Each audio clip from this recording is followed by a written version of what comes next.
Hi, this is just a short response. I was invited by Abraham of Talking About Games to give my impressions after our second session of the Dark and Terrible campaign that we're doing. We had our second game on Monday.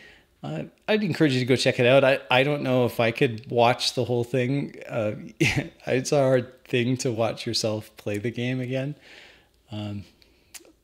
It's not I don't mean that as a disparaging comment to Josh or Abraham. I think they're fantastic. It's just I have a hard time seeing myself play because I keep on thinking, man, this guy just like, can he ever just shut up and let someone else play for a second? Like, why is it that he's still talking? Like, unbelievable.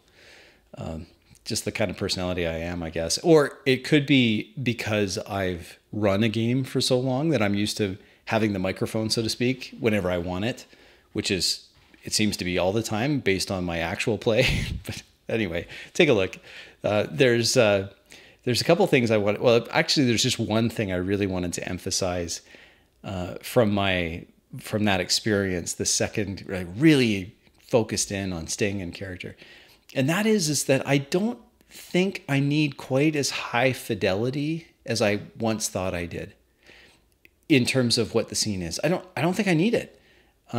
There were a few times in our game where I did not have a perfect, like, picture photorealistic view of either the small hamlet that we were in, or the wizard's tower, or one of the two taverns that we visited, or the wagon that we were in at one point. I didn't have a 4K ultra resolution image in my head. I had kind of a vague picture of what it was, and that's enough.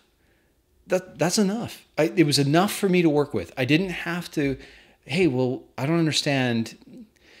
Tell me, like, do the hinges swing this way or that way? It was just kind of a funny thing because for a long time, that's what our players would do if we were in a dungeon. Well, what side are the hinges on? Like, it was, and now I look back at that and I kind of think, oh, that's hilarious, because why would you need that kind of detail if you're, but as a player, I'm guilty of that. I'm like, oh, I kind of want to have more. And then I realized partway through the session that, no, I just need enough to interact. That's all. That's the resolution I need. I don't need high fidelity textures on every object that I run into.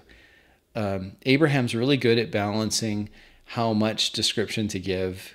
So he's not overloading us, but at the same time, there's ample there for us to work with.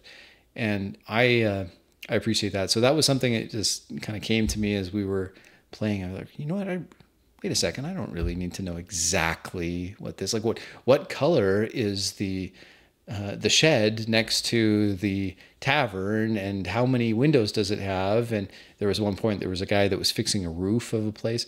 Well, what kind of shakes are they? Like, well, what is he doing? Does he have tools? I just said, no, there's a guy fixing a roof. Like, it was enough. What more definition do you need? Like, you don't need to have him illustrated in 8K. Like, it doesn't, do you know what I mean? Anyway, just something that occurred to me as we were role playing. That, and that I need to do better at just shutting up from time to time. That's something I need to work on. It's a typical type A personality, and just, no, I'm just going to keep talking. Okay, good. Give you the mic.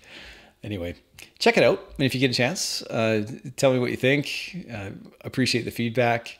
Still learning or unlearning things and learning new things. And I appreciate the opportunity. I give kudos to Abraham and of course to Josh and how he's doing. And if you're interested in seeing a guy that's trying to change his ways and become better at this in a very specific way, then check it out.